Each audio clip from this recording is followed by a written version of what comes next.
Hi, good morning, everyone. Welcome to Augmented Reality and Virtual Reality in Online Distance Learning. My name is Jessica Demegillo, and I'm an EdTech specialist and a computer teacher. And I'd like to welcome you all to my session. Okay, so for this particular morning, I will talk about immersive learning.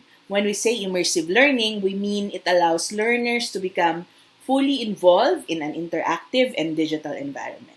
So what actually happens in an immersive learning environment? First, there is focused attention. Second, there is continuous participation. And third, there is hands-on experience. And the best examples for immersive learning nowadays is augmented reality and virtual reality. So let's begin with identifying or defining what augmented reality is. So when we say augmented reality, we mean it is the type of interactive reality-based display environment that takes the capabilities of a computer-generated display, sound, text, and effects to enhance the user's real-world experience. When I was able to research on this particular definition, I took into consideration the things that we should remember when we're talking about augmented reality. So first, there is real life or real world experience. Second, it is enhanced by something. So how is it enhanced? By the digital um, display, sound, text, and effects that is available for augmented reality. Another definition is it combines real and computer-based scenes and images to deliver a unified but enhanced view of the world. So there. So you automatically see that there's an actual real-world interaction and enhanced by digital images. So obviously nowadays it's already very popular. Augmented reality is already very popular. I took this particular example, the filters that are available for all of us. I'm sure most of us have tried it. It has filters are available in Messenger, in Zoom, in all the other video conferencing um, apps that are available. So for me, the example that I took is Snapchat filters. So you will see that I selected 3 different filters. So I can change my eye color, I can add costume to look cool, and then I can select an actual like theme. So to be a beauty queen, yan. So you will see how a real life image, so the image of the image that I took or the video that I took of myself, and then I enhance it using the augmented reality filters that are available. There it is. Another good example is Pokemon Go. So this is an example of Pokemon Go. You will see that it actually works with the actual real environment. So I'm sure you've seen people using it. You know people who are using it. You've tried it or you're a fan of it or you've actually used it. So this is a good example of augmented reality. Yeah. So you will see that it's not just seeing something added to the real world, right? It's also you interacting with it. You're catching a Pokemon. So once you go to that place and you're able to catch it, then you're able to interact with that digital or enhanced image. Okay. So what are the other things or other apps that are available in the real world that uses augmented reality? So we have the Gatwick Passenger app. So this app is used for the airport so that you won't be able to have a hard time. So it gets you to and through the airport without hassle. Yeah. And then the second one is AccuVein. So this is a very good app wherein it actually um, gives you a map of veins so that the medical practitioner or the medical staff will know where to get or to draw blood or to inject or to avoid things. And then the third example is through navigation. So all you have to do is just get your device and put it in front of, for example, a particular place, and then you will see overlay of arrows and labels for a new traveler. For example, for me, who is just a visitor of the place, then I get updates. I get a lot of things so that I know where and when to go to a particular place. But what do you need if you want to use augmented reality? For this particular example, you just need an AR app. There are a lot of apps available, and a tablet or a mobile device with camera. Okay, so for this particular example as well, I'm going to show you a video of a company who uses augmented reality to make their work easier. So for example, the actual real life objects are there, but because of augmented reality, they are labeled properly. For example, this particular girl is able to deconstruct or to remove things from a device or from an equipment, and they're able to know where or how to remove it. See? So it really makes life and work easier. So there, it also tells you how to use it or what to do in order to be able to accomplish a particular goal. Now let's move on to virtual reality. When we say virtual reality, it is the use of computer technology to create a simulated environment. It's an artificial environment that is created with software and presented to the user in such a way that the user suspends belief and accept it as a real environment. So I think you will be able to determine the difference between augmented reality and virtual reality. With augmented reality, there's interaction with the real life or with real life. For virtual reality, it's a simulated environment. It's purely digital environment. So it's like pretending to be somewhere or pretending to be in that particular place and accepting it as if it was real. Okay.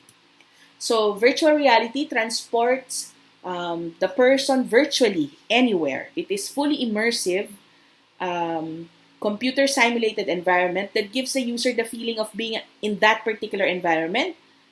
It's like they're actually there. Okay. So this is also a very good way of learning. So, but what do you need for virtual reality? Yeah. The first thing is hardware. Obviously, since you have a lot of simulation and digital simulation that's happening, then you will need the hardware that will be able to handle it, and you'll also need the head-mounted display or a headset.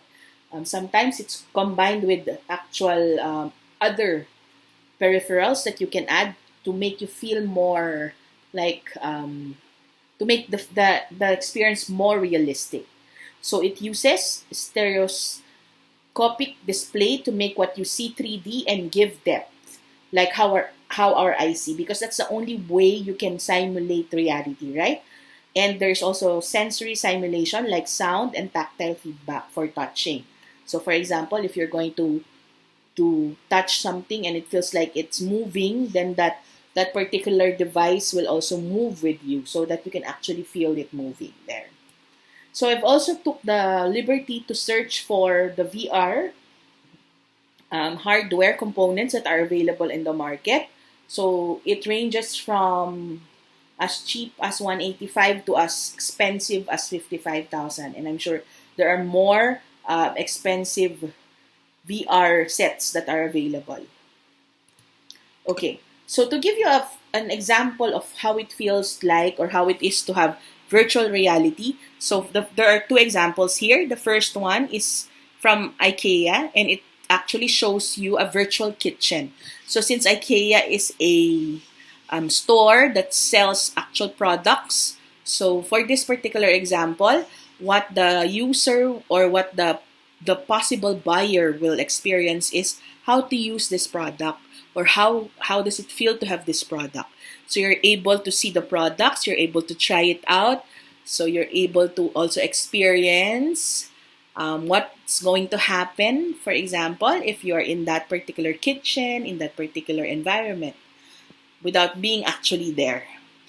And then the second example is the period from Giza, which is a VR display, a 360 VR display. So obviously, this is one of the best advantages of VR because it gives you the chance to actually be in that place. So remember, right now, for example, we are in a pandemic.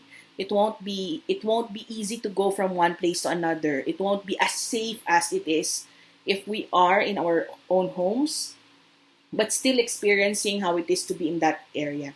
So, since we won't be able to go to the Pyramid of Giza or Giza, what we're going to do is to go through the 360 VR experience and feel it like we're inside. So we can see the different chambers, the different areas, and everything else. So there. So let's go back to another example, or let's go to another example. The third one, I mean, is this particular training that Microsoft does for its workers. Okay, so you don't need to actually be there. You just use the VR and see how what happens. She falls down there. So, and it tells you that you will die. Okay, and it gives you some safety points or options, and it tells you that if you're not careful, then this is what's going to happen. So with VR, there's better learning retention, or there and it's safer as well, of course, because you don't need to be in that particular place. You don't need to learn something without actually without experience. Okay, so since we've learned about AR and VR, what we're going to talk about now is AR and VR in online distance learning. So with this particular experience, AR and VR, the students will be able to learn by doing. They will be able to solve problems.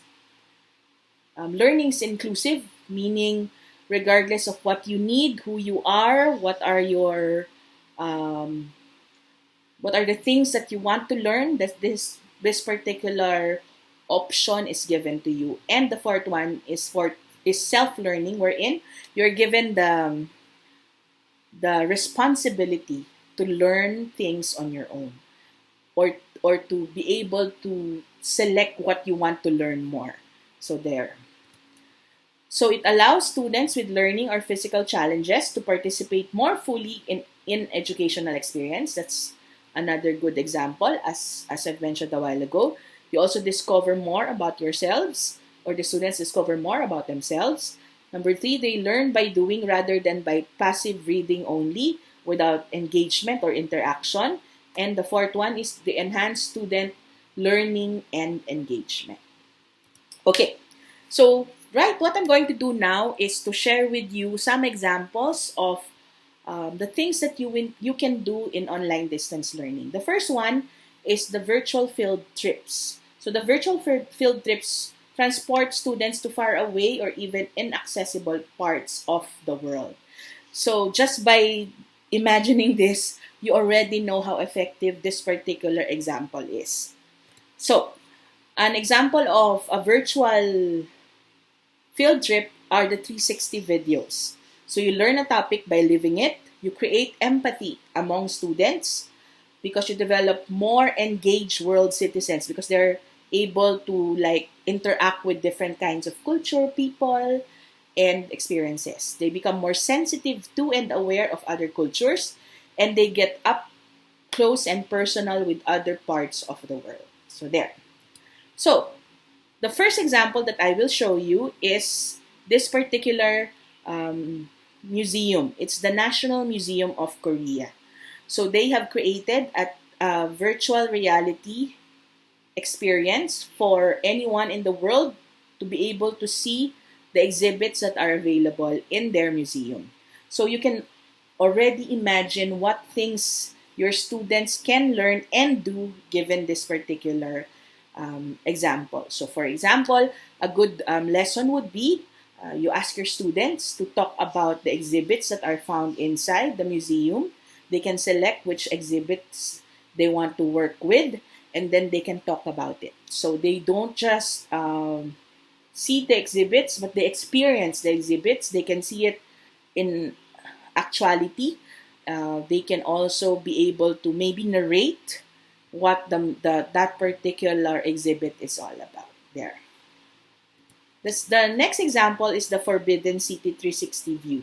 So this one is also a very good example.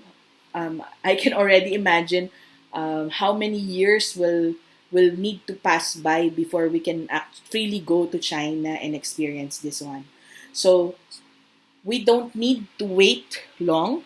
So if we want to talk about the Forbidden City, there are also a lot of other 360 views of the city or of China, of other famous China areas. that you can search for.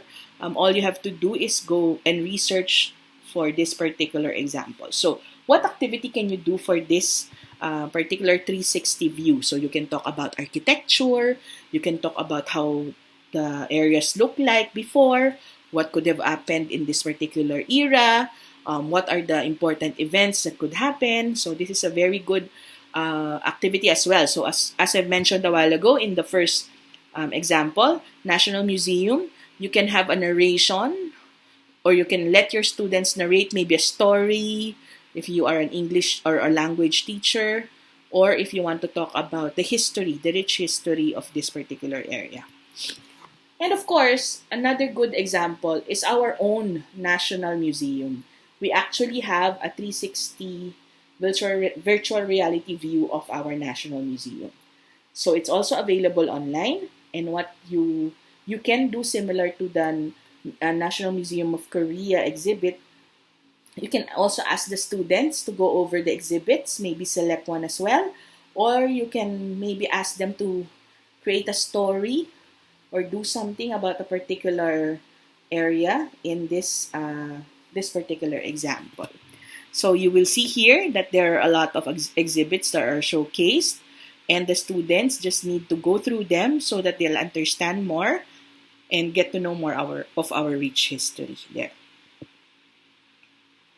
So those are the things that are available. So you can also check it out. You just have to type nationalmuseum.gov.ph and select the option on 360 view. Okay. This is also a very good example. I hope you're able to hear. Let me just make it louder there. The 1941 battle, it's a 360-degree reenactment of the battle itself. So you will see that I am able to navigate in all parts of the area. Okay. I'm able to see what is happening and hear as well what is happening. So I guess this is a very good activity as well for a lot of subjects. So we can talk about empathy, we can talk about the rich history, we can talk about the feelings that is involved when it comes to this particular types of war, right? So you can also talk about the cause and effects of this particular war. And the students, by just plain watching and interacting with this 360 reenactment, will already feel like they're actually there, but they're safe at home, right? So very good example for the 360 reenactment there. Okay. Here is another example.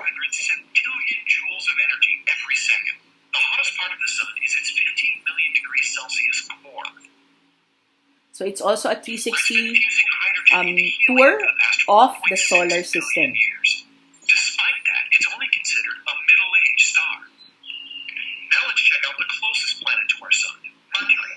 Orbiting the sun in just 88 days, Mercury also has the most elliptical. So I have to go around and look for Mercury there.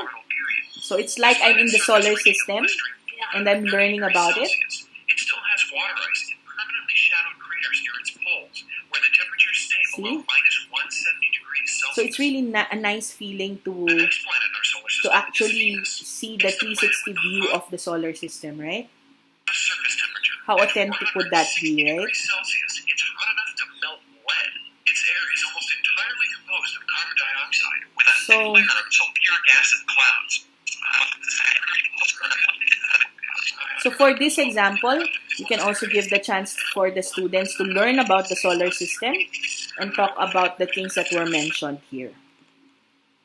Okay, so how do you make 360 videos? Actually, anyone who has a 360 camera can make 360 videos. There are a lot of available apps that you can use to edit your videos.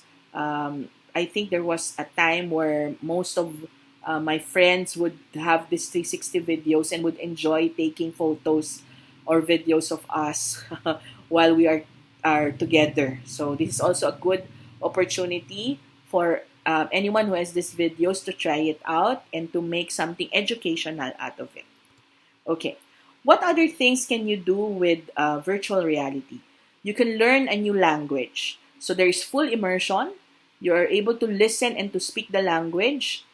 They are learning all day and every day. So here is an example. And now on the right, I can see my options and I can listen to them. At this moment, I try to listen to this one here. トイレットペーパーをもっとください。 So then I had to repeat it, and before I could do that, I had to click on this guy, and then I said, トイレットペーパーをもっとください, which for obvious reasons was a success. もちろんです。まだ問題がありますか? So when you point to the Japanese, you will also see what it means in English, so you can read up what are you actually saying. エアコンが効きません。 So there's interaction. And without a doubt, it's such an achievement once the app will recognize what you said in that language. もちろんです。どうされましたか? 他にございませんか? It's like you're I had actually never learned Japanese, so whatever I'm saying, I'm just repeating whatever I hear from these options that I have here. It's incredibly fun to speak a language that you actually cannot speak in these situations. Okay. So what else aside from learning a new language? You can also personalize and have immersive learning. So you allow your students to have access to interactive education. This time around, this example is for augmented reality. So I guess a lot of you have already seen this particular example wherein there are actual books or actual images that you can project an AR to. So for example, this particular book projects an AR image of this particular dinosaur, and then this particular anatomy figure also has an example or has a more detailed example or has more details on what that particular part or this particular figure is all about there.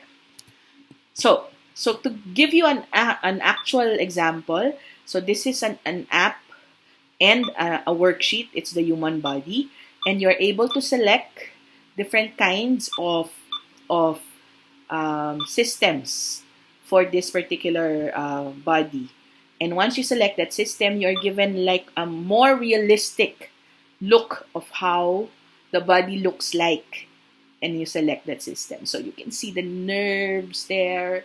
You can actually see the blood flow. You can see the bones that are connected. So here is another example. This time it's a heart. So I hope you can hear how it's actually telling us how a heart beats. And you can see the movements inside the heart, including the veins and the nerves and all the other things. Okay? There, as soon as you click on a specific part, it shows you what it does and how it works. Isn't that cool? I would have had an easier time if I had this app when I was in high school, right? Okay, there. So cool. Okay. What other things can you do? You can also do skills training. As I've mentioned in my previous example, you can learn practical things from realistic scenarios without the risk of practicing an unfamiliar skill in an uncontrolled real-life situation. I guess this is one of the advantages of having virtual and augmented reality. First, it's very safe because you have a controlled environment. Second, you have multiple practices that will enable you to somewhat like perfect a skill without risking your life or risking the students' life, or without you feeling like if you don't accomplish this, it will be a complete failure, right? So here's an example. Immersive VR education is dedicated to transforming the way educational content is delivered globally using virtual reality technology. We design educational experiences like the Apollo 11 experience, and then we also have our own education platform called Engage. Essentially, Engage is a distance learning tool that we can use to basically put educators and students together in the same room with digital representations of themselves so that they can focus on sort of any topic that they want. You can have your teacher, you can have your students with you, and you can go anywhere in the world or beyond and learn about really anything there is to learn by immersing yourself in that educational experience. It is going to help so many people that have difficulties with the current educational modes that we use. It's a very exciting new platform and a new medium to explore, and that's what we're doing here. Okay. And training experience for mixed reality. We developed this application with a company in China called Wizmo.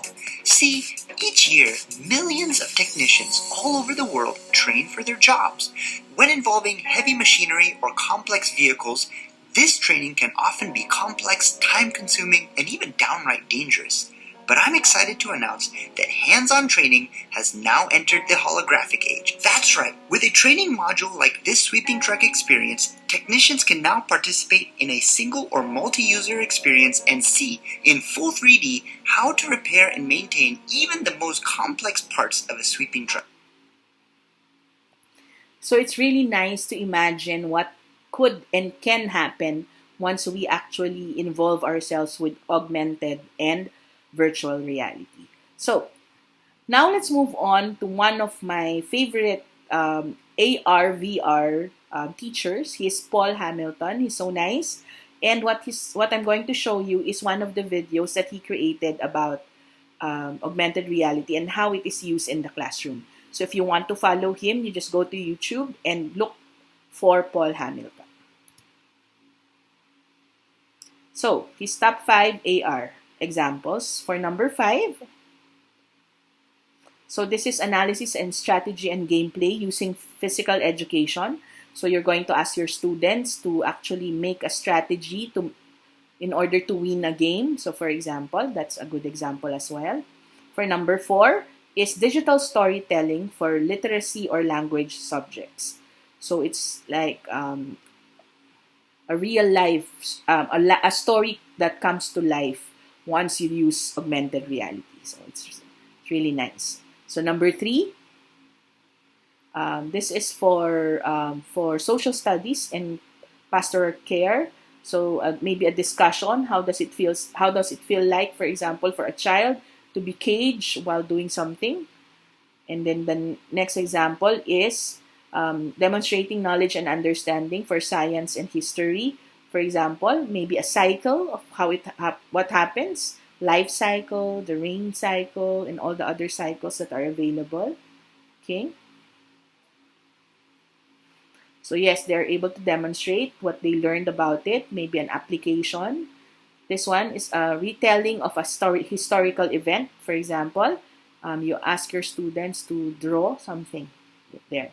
And for number 1, it's an advertisement or advertisement that comes to life. You can ask your students to make an advertisement or make maybe a campaign, and then they put augmented reality and see how nice it would be to imagine it, right? So thank you, Paul, for sharing your resources. So I also have here an example of iOS apps for AR and VR. So what I'm trying to say is there are a lot of available AR and VR apps that are free and that are available online. So this is only for iOS, but there are also a lot in Google Play or in the Play stores that you can check out. Okay, so try to discover which of the apps can be useful for you. Okay, so I actually tried a very simple app. This is called Jig Space, and then I selected the coronavirus example. This is my table, my house, and I am going to try to imagine or learn how the coronavirus works, or how it actually multiplies, or what happens to the coronavirus while I'm in the comforts of my home. See, I added there animals because it also gives you a perspective of what happens to the animals. For example, if they have coronavirus. So this one gives you the genetic material of the coronavirus. So see how nice it looks and how realistic it looks, right? Okay. So those are just some of the examples. So let's move on to the next. This time around, I'm in my room. I'm using the Jig Space app still, but this time I'm learning about the solar system. So you will see there that I can actually go through all the planets and learn about them. And I can experience going around the planet there and see how it looks like. Imagine how it looks like, and it gives you labels as well and some information about that particular planet, and you're able to learn more. So there. So it's very interactive. It's really nice to maneuver, to touch, to use. I'm sure our students will love using this one. And then this time around, I selected our planet Earth there. And then I turned it around to see the different views. And then I also am able to see the inside of Earth. And it gives you all the information that I need to know about planet Earth. There. So see, each time I select a core, it also gives me some information. Okay, nice, right?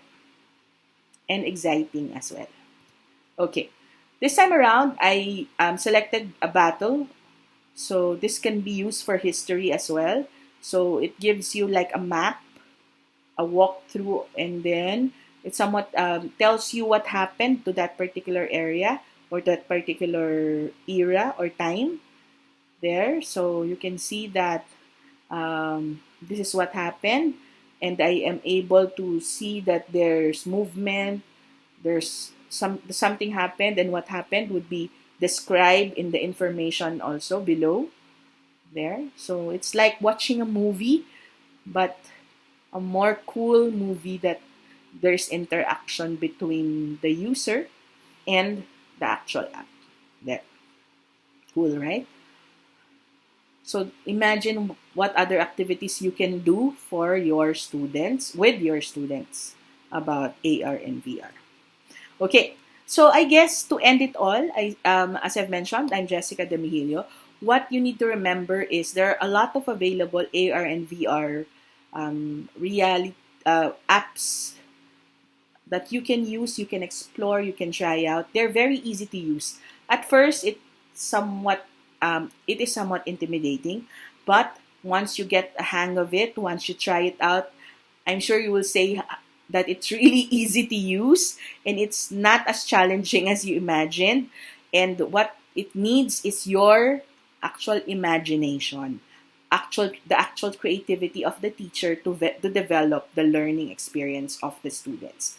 So there, if you have questions regarding AR and VR, you can email me. This is my email, jessicajDemihilio@xs.edu.ph. So again, thank you for joining me. I hope you learned a lot. And I hope, like me, you're inspired to try AR and VR. Bye. Thank you.